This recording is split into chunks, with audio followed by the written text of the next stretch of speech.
ফিলিস্তিনের গাজায় ঘূর্ণিঝড় বায়রনের প্রভাবে 8.5 লাখের বেশি ফিলিস্তিনি প্লাবিত হওয়ার শঙ্কায় আছে। শীতে জবুথবু গাজাবাসী গত কয়েকদিন ধরে বায়রনের প্রভাবে সৃষ্ট বৃষ্টিপাতে ভয়াবহ দুর্ভোগের মধ্য দিয়ে যাচ্ছে। এরই মধ্যে বৃষ্টিতে প্লাবিত হয়েছে গাজার শত শত তাঁবু। সবচেয়ে বেশি ক্ষতির মুখে পড়েছে আল মাওশি, আল বর্ষা, আল বরাকে এলাকার বাসিন্দারা। বন্যার ঝুঁকিতে 3,500 ফিলিস্তিনি শহরে আশ্রয় নিয়েছে। আবহাওয়ার পূর্বাভাস অনুসারে শুক্রবার গাজায় ভারী বৃষ্টিপাত, আকস্মিক বন্যা, তীব্র বাতাস এবং শিলাবৃষ্টি হতে পারে। এই আতঙ্কে ঝুঁকিপূর্ণ উপকূলীয় অঞ্চল থেকে শহরের দিকে ছুটছে কয়েকশো পরিবারের হাজারো ফিলিস্তিনি। যুদ্ধবিরতি ভেঙে গাজায় চলছে ইসরায়েলি হামলা।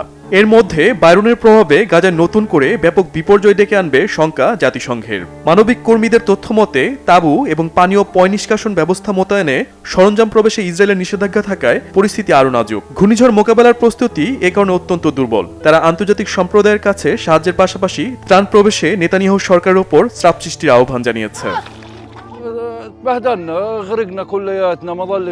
আমাদের পরিস্থিতি খুবই বেদনাদায়ক। আমাদের তাঁবুর চারপাশে প্লাবিত হয়েছে, তাঁবুর ভেতরে একটি বিছানাও নেই।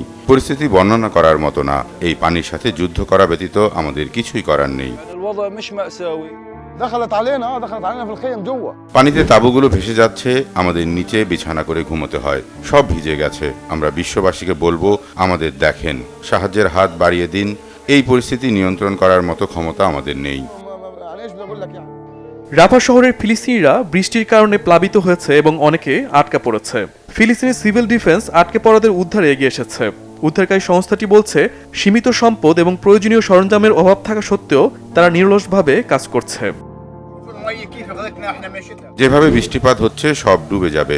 আমরা তো এমনিতেই নিচু এরিয়াতে বসবাস করি। ক্যাম্পগুলো অনেক নিচু স্থানে। বৃষ্টিতে সব ভিজে যাচ্ছে। 1 ঘন্টা 2 ঘন্টার বিষয় না। আমরা জানি না ঠিক কবে এই দুর্ভোগ থেকে রক্ষা পাবো। শুধু আল্লাহই ভালো জানেন। Shahid Arafat, Bangla vision, news desk.